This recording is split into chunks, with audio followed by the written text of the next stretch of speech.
"There's no need for explanations. You've already said enough," Mr. Abgel interrupted, his gaze sharp and unwavering like a blade ready to strike. "Castor, hold his head steady. Pollux, you will be the one to remove his eyelids since he seems to have a problem with seeing," he commanded, with a finality that rang ominously in the thick silence of the room, sealing the ghoul's fate amidst the suffocating tension and unanswered questions that loomed like shadows. Lifting the ghoul's eyelid, Pollux's hands trembled violently, the scalpel's blade glinting in the wavering torchlight as he inched closer. Sweat beaded on his brow and trickled down his temple, mingling with the acrid, sulphurous stench that filled his nostrils, a stifling odor of rot, brimstone, and old blood. The ghoul, sensing Pollux's anxiety, let out a low, guttural growl, its breath blasting against Pollux's face, hot and putrid, like the exhalation of a crypt. The creature's single exposed eye rolled wildly in its socket, a milky film crawling over the iris as it fixed him with a look of hatred and raw terror.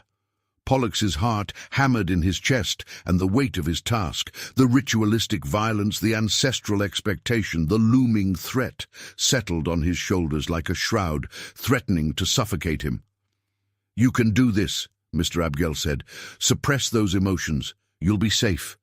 That ghoul can't hurt you. Remember, the scalpel was forged from the halos of fallen angels. Your ancestors' blood runs through you." Pollux steeled himself.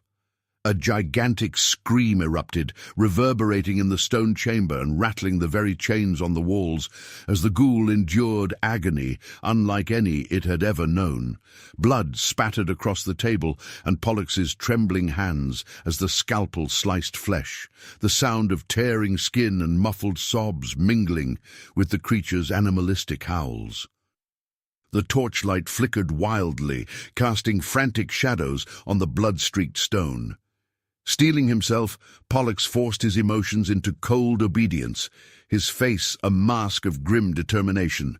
As he repeated the process on the ghoul's right eyelid, each cut unleashing another wave of torment. The air was thick with the metallic scent of blood and the echoing cacophony of pain. Finally, he turned to the right ear, the scalpel's edge slick and trembling as he carved, staring all the while into the ghoul's bloodshot, hate-filled eyes that promised vengeance, even as they overflowed with helpless suffering. "I've eradicated many demons, but never like this. I have never intentionally inflicted pain on anyone before. You are my first, so I thank you for this experience. Glimpsing into your soulless eyes, I almost feel sorry for you, but I don't. My father gave you numerous opportunities to tell us what we needed to know, but you chose to withhold valuable information. Since you have trouble seeing, removing your eyelids should help, just in case you have trouble hearing. The removal of both ears should do the trick," said Pollux, as he severed the ghoul's left ear from its head. Blood poured in thick blue sheets from the ghoul's mutilated eyes and ears, pooling in sticky, widening puddles beneath his head and soaking the scarred stone tabletop. The air was alive with the metallic tang of blood, mingling with the acrid stench of sweat and fear. The ghoul's body convulsed against the barbed restraints, his limbs jerking as agony rippled through him. His screams were raw and inhuman, a keening wail that seemed to vibrate the very walls, echoing up through the dank corridors above. He thrashed and sobbed, every muscle straining for release, desperate to escape both the pain and the mortal realm. His pleas for Satan grew increasingly frenzied, a desperate guttural litany in a language thick with ancient malice, begging for deliverance back to the demon realm that had birthed him. "Cry out to your Lord as much as you wish. Satan won't come to your rescue. No one can," Mr. Abgel said, his voice low and cold as he stood over the wounded ghoul who lay sprawled and trembling. "If you haven't realized it by now, you belong to me. Believe me when I say this. I will not allow you to die until you surrender every scrap of information I need. End my suffering, I implore you." The ghoul's voice was a shattered whisper, drenched in desperate urgency and pain. "Tell me what I want to know."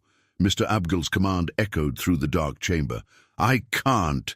The others will kill me," the ghoul gasped, words sliced by fear. "Who are they? Look at me. Who?" Mr. Abgel demanded, voice blazing. "I can't say. They're everywhere." "If I speak, I'll be destroyed," the demon said, voice trembling, eyes darting at the shadows. "Don't underestimate our resolve. We've all dealt with your kind before, each for reasons of protection and justice for our kind. Don't think we won't end your torment," Mr. Abgel declared, his words laced with a grim authority that brooked no argument. "You don't understand. I can't tell you. What you threaten means nothing compared to what they do. If they destroy me, I'll cease to exist," the ghoul pleaded, desperation bleeding through every word. "We'll get the truth out of you," Mr. Abgel said coldly. "Castor, work on his toes. Pollux, his hands. If he resists, we start with limbs." Following orders with grim precision, the twins set to work, Castor gripping the ghoul's foot, Pollux bracing his hand. Each digit was severed with a swift, practiced slice, the scalpel biting through flesh and bone. Blood spurted in fine arcs, splattering their gloves and the already sullied floor. The ghoul's anguished shrieks rose to a fever pitch, his voice cracking as he pleaded for mercy, but the only response was the dull scrape of metal on bone and the relentless drip of blood pooling around the table legs. Mr. Abgel's expression remained stone cold, unmoved by the suffering. The chamber's heavy air pressed in, thick with the echo of unanswered pleas, the scent of iron, and the looming threat of further torment. Left mutilated, the ghoul lay silent before Mr. Abgel, who demanded answers. Despite the agony, the ghoul's resolve held firm, silence thickening the standoff. "Remove his hands and feet," Mr. Abgel ordered. "Use the saw this time." After meticulously sterilizing scalpels, Castor and Pollux exchanged tense glances, their faces drawn and pale beneath the flickering torchlight. They hurried to the torture rack and selected 2 gold saws, their ornate handles etched with infernal runes that seemed to shimmer in the gloom. The saw's sharp teeth caught the light, promising excruciating pain. As they positioned themselves beside the table, their whispered conversation, furtive and urgent, betrayed their anxiety about the gruesome procedure to come. "I'll talk. Please, just put the saw away," the ghoul pleaded, desperation cutting through the air. As the ghoul murmured in a guttural dialect, only LaChapelle understood. Her rare gift made her keenly aware of the dire implications of his pleas. "Speak so I understand you," barked Mr. Abgel, his patience fraying. Repeating the demonic chant, the ghoul began to convulse violently on the operating table, his body thrashing against the barbed straps that bound him, as if attempting to escape an unseen torment that clawed at his very essence. "What's happening? Is this normal?" Sevyn asked, his eyes widening with confusion and mounting alarm as he darted glances at his companion, Chance. "I don't know. I have no idea," Chance admitted, a nervous edge creeping into his voice. "LaChapelle. What is he saying?" "He's praying to Satan," LaChapelle replied urgently. "He's asking for forgiveness. We must stop him before he finishes." Panic surging, Sevyn grabbed a large, ornate sword and swung, silencing the ghoul with a single blow, echoing throughout the room. "We got nothing. Did he say anything helpful?" Mr. Abgel demanded, frustration spiking. "No," LaChapelle replied flatly, her expression clouded with disappointment and a touch of sorrow. "Castor and Pollux, clean up this mess. I'll be in my office. No one disturbs me unless you fancy ending up like that ghoul," Mr. Abgel ordered curtly, his tone brokering no argument. Extremely disheartened by the grim outcome of the interrogation, Mr. Abgel turned sharply on his heel and stormed out of the torture room, the heavy door slamming shut with a resounding thud that left an unsettling silence hanging in the air.